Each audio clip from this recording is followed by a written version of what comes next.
Hey guys, I wanted to show a game that took place exactly 200 years ago. The date is 2020, so this game took place in 1820. What I did is I went on a chess database, typed in 1820, and I saw several games came up. Saw Napoleon Bonaparte, and I was like, all right, awesome, gotta check that out, see what it's all about. It's a really neat, fast game. Napoleon and General Henri Bertrand both loved playing the game. They played several games together. Neither of them extremely strong players, but back then, there wasn't a whole lot of that to begin with. There wasn't, chess engines like we have nowadays, a whole lot of chess theory going on or anything. So they enjoyed playing just to play.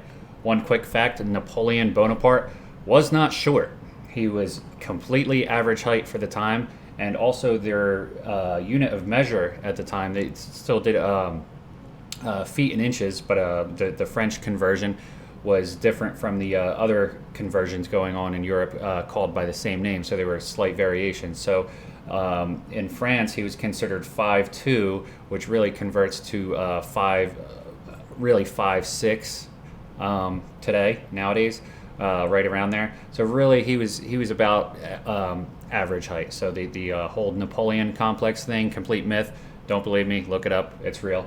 So anyway, let's get started with the game. Napoleon opens with e4. We have e5, knight f3, knight c6, and here typically a lot of us we play, in Italian. We play the Spanish game, but Napoleon chooses the Scotch. Who knows? I don't know enough theory to know if it was even called the Scotch at the time. Knight takes d4, knight takes d4. These are all normal moves.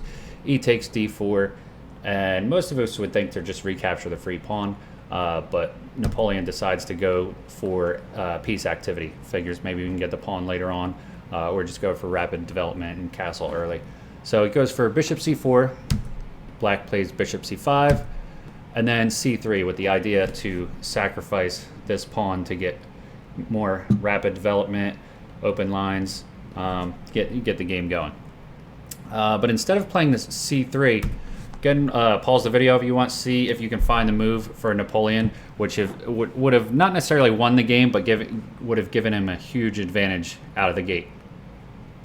All right, if you found it, great. If not, check it out. Bishop takes f7 check. A lot of us love attacking f7 right away, sacrificing that bishop. The idea is that if king captures, king takes f7, we get queen h5 with check. The idea is that we're checking the king, and we're going to win this bishop here. So you're only temporarily sacrificing that bishop. So Bertrand would have played, something like g6, and then you get queen takes c5. So that's something that Napoleon could have played. But instead he played c3, and then Bertrand played queen e7. Queen e7, maybe with the idea, maybe he saw this potential bishop sacrifice on f7, protecting that. And then Napoleon castles. We have queen e5. I didn't really understand this move a whole lot. I looked at it for a little while, looked at it even with the engine, and didn't really see any big ideas with it.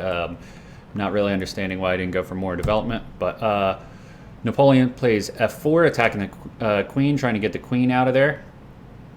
And then we see d takes c3 with check. All right, so the idea here after castling,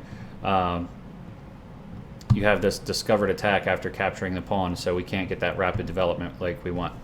Also, this comes with the idea after you move the king, then we capture here, getting a double attack going on, and it's of course protected by the queen once the pawn reaches there. So this is a very, very strong attack by Bertrand. All right, so we have king h1, c takes b2, that fork we were talking about. Bishop takes f7 check, and now Napoleon finds the idea. But this still, according to the engine, isn't necessarily winning. Bertrand actually plays the best move, not capturing the bishop. The idea here, if you capture the bishop, then you lose your queen with check, because we have this discovery here.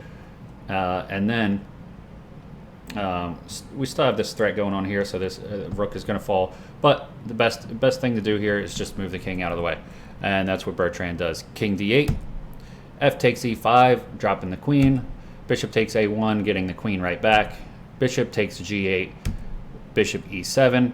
Not necessarily the best move. Still, right here, I would have thought a little bit more development going on. You know, try to shore up you know, these lines we've got going on here. So I didn't necessarily see the purpose of this when this bishop already covered this diagonal. Maybe it just wanted control of this diagonal here a little more. But even though if this bishop comes in, you could still just come here in the next move. So I don't know, maybe a preventative move. So we see queen b3, a5. I have no idea what Bertrand was thinking with this move. No idea what it does. I don't know if he's thinking, you know, bring the rook in the game somehow, or not there, somewhere along the 6th rank. But this completely blunders the game.